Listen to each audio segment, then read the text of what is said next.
Good morning, everyone. I'd like to call the Children and Families Committee of March 8th to order. I have voting sheets from the following committee members: Senator Montgomery, who's the ranking member, Senator Bonasek, Senator Savino, Senator Serino, and Senator Prasad. We have 12 bills on the agenda, and I will ask council to start us off.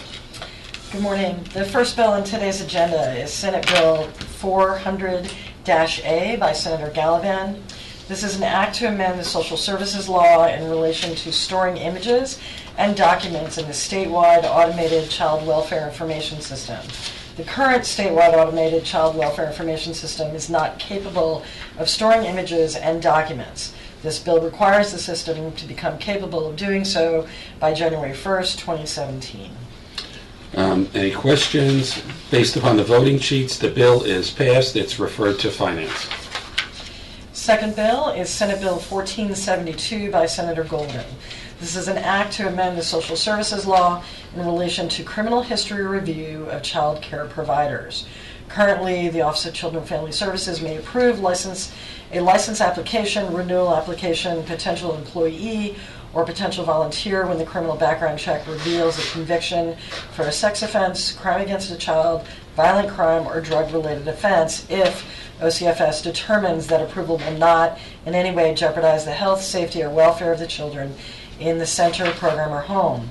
This bill expands the offenses for which a conviction would lead to denial of a license application or employment application to include any felony conviction at any time in another jurisdiction that would constitute a sex offense, crime against a child, or crime involving violence, or a conviction for a felony drug-related offense within the past 5 years that, if committed in New York, would constitute a violation of the penal law.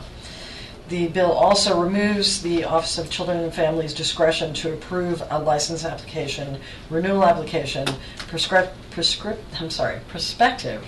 employee or volunteer when the criminal background check reveals a conviction for any of the aforementioned crimes. This bill passed the Senate in 2015 by 59-1. There are 2 negative votes based upon the voting sheets from Senator Montgomery and Senator Prasad. However, there are sufficient votes in favor to pass the bill. The bill is reported. Next bill is Senate Bill 1706 by Senator Golden. This is an act to amend the social services law in relation to investigation of illegally operating child daycare services. This legislation will impose an affirmative duty on the Office of Children and Family Services to investigate and audit child care operations advertising services in New York State in an effort to reduce the number of illegal child care services operating and to encourage licensed operations only to take on children within the legal limit. This bill passed the committee in 2015.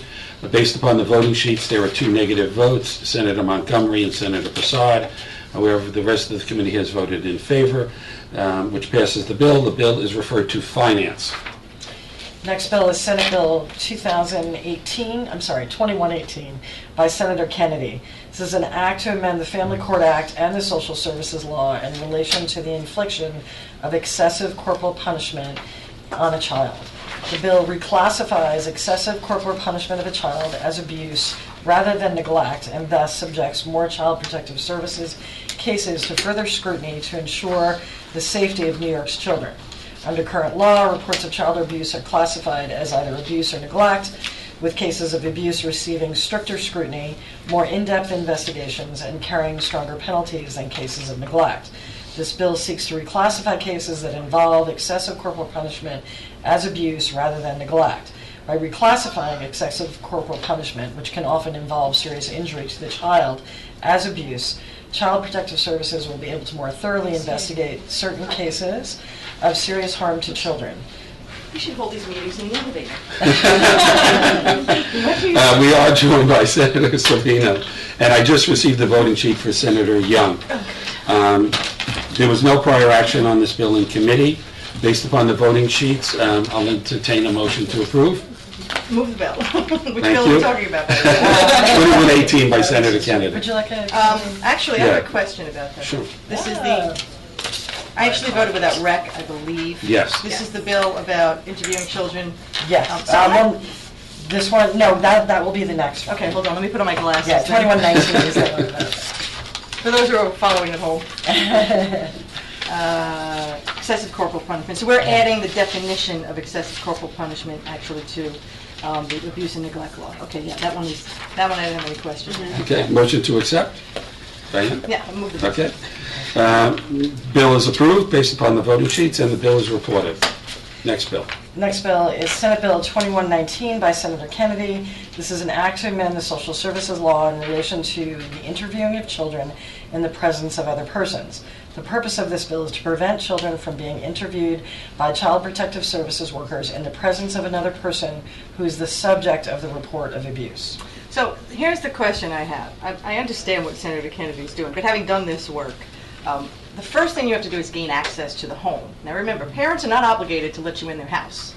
So you get in a report of abuse and neglect, first and foremost you have to make contact. You don't know who these people are to begin with when you get there. So somehow or other you have to gain contact, they have to allow you in their home, and then you have to begin to be able to interview these children. You would never, in casework practice, interview a child in the presence of the abuser anyway. But first you have to get there. So I'm not sure how in practice what he's suggesting could be accomplished. So I voted without rec because I don't quite understand how he thinks he's going to be able to do this in the statute. Well, So- we can have a follow-up conversation with Senator Kennedy about this. Because it is done after the initial contact with the child. But And you the- first have to get to that point. And the bill is being referred to finance, so there is further time to discuss it. Motion to accept? Move that. Thank you. And the bill is reported to finance. The next bill is Senate Bill 2240 by Senator Ritchie. This is an act to amend the social services law in relation to the release of Child Protective Services records in the event of a kidnapping. This bill would require OCFS to provide protective service records to law enforcement officials for the purposes of investigating a missing child report. Shocking that they don't. Move the bill. Thank you. Based upon the voting sheets, the bill is passed. The bill is reported. The next bill is Senate Bill 3071A by Senator Young. This is an act to amend the Executive Law, the Family Court Act, the Criminal Procedure Law, and the Judiciary Law in relation to enacting Renee's Law. The bill expands the powers of the Office of Children and Family Services to include the sharing of juvenile records with staff, the legal community, foster parents, and the law enforcement community as required by the Executive Law, the Family Court Act, and the Criminal Procedure Law. The bill would require that staff caring for youths within residential programs operated or certified by the office have access to files and records of the youths in their care. The youth records would also be available to the legal community, including the judge, presentment agency, district attorney, and defense counsel should the youth commit another crime while in the facility. Upon placement or movement to a lower level of custody, the local law enforcement agency would also receive the youth's records. This bill passed the Senate in 2015 by a vote of 59-3. I do have two negative votes based upon the voting sheets from Senator Montgomery and Senator Prasad. I'll entertain a motion to accept. Move the bill. This is a bill that's passed the Senate several years, and it relates to a horrible situation with a 24-year-old youth care worker that was working by herself in a youth detention facility where she was brutally beaten by the youth who were detained there. Many of them who should not have been there because of their record, but she did not know about it. She was left there on her own, and that's what this bill would seek to prevent from happening again. Thank you, Senator. The bill is approved and referred to finance. The next bill is Senate Bill 3122A by Senator Ort. This is an act to amend the Social Services Law and the Family Court Act in relation to the definition of abused child. Currently, Section 371 of the Social Services Law defines the threshold injury needed to reach actual child abuse. The threshold includes physical abuse by other than accidental means which causes disfigurement or protracted impairment of physical or emotional health or protracted loss of impairment of the function of any bodily organ. Current social services law definition for child abuse is not fully synchronized or integrated with certain sections of the penal law. This bill amends the social services law and the Family Court Act to include in the definition of abused child the term impairment of physical condition or substantial pain. The bill also includes conduct described in various penal law sections of the state law. Thank you. There's no prior action in committee. Motion to move the bill. Based upon the voting sheets, the bill is passed. The bill is reported. The next bill is Senate Bill 3660 by Senator Ort. This is an act to amend the Social Services Law in relation to the permanent termination of parental rights for reason of developmental disabilities, and to repeal subdivision 6 of section 384 of such law relating thereto.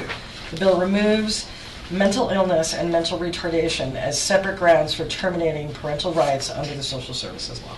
No prior action in the committee. Motion to accept. Move the bill. Move the bill. Based upon the voting sheets, the bill is passed. The bill is reported. The next bill is Senate Bill 4976 by Senator Carlucci. This is an act to amend the social services law in relation to requiring agencies to provide potential adoptive parents with information concerning state-funded benefits or services received by a foster child that expire upon adoption. The bill amends Section 372 of the Social Services Law by adding a new subdivision 5 that requires the Office of Children and Family Services to promulgate regulations for authorized agencies in the state to provide a foster parent with a list of any publicly funded benefits or services that such foster child is currently eligible for, but shall expire upon the adoption of such foster child. Question. I voted without reference because I'm not sure what Senator Carlucci thinks that they're not getting that they should be getting. I mean, when children are adopted out of the foster care system, first and foremost, they're entitled to adoption subsidy, which follows the child. There's the whole process of what they call discharge planning that takes place. So if a child is receiving particular services under the auspices of the foster care program, could be mental health services, physical, you name it. One would think, having done this work, they would continue, but the adoptive parents would then become responsible for maintaining those services. So there may be something that he thinks they're not getting, that the agencies are not providing. I'm not sure what they are, and I would just like to talk further about that with him. There may be a particular case that he's thinking about, but I think they're already doing this. But Well, the bill, there were enough votes on the voting sheets to pass it, but the bill is reported to Finance, so there's plenty of opportunity to discuss this. just with knowing Senator the Carlucci. caseloads Yeah. and the paperwork that these And caseloads council will to go have a through. follow-up conversation with Senator Carlucci's office. Bill is referred to Finance. The next bill is Senate Bill 6858 by Senator Avella. This is an act to amend the Domestic Relations Law, the Family Court Act, the Executive Law, and the Social Services Law in relation to the substitution of the term intellectual disability for the term mental retardation in family court proceedings. This is one in the series of measures being introduced at the request of the Chief Administrative Judge upon the recommendation of his Family Court and Rules Advisory Committee. Motion Move the to bill. accept. Based upon the voting sheets, the bill is reported, passed and reported. The last bill on the agenda is Senate Bill 6859 by Senator Avella. This is an act to amend the Family Court Act and the Social Services Law in relation to contact by siblings in child protective permanency and termination of parental rights proceedings. This is, again, one in a series of measures being introduced at the request of the Chief Administrative Judge upon the recommendation of his Family Court and Rules Advisory Committee. Motion to accept. Move the bill. Thank you, Senator. Based upon voting sheets, the bill is reported. That concludes the agenda for today's meeting. Thank you, everybody. Thank you, Senator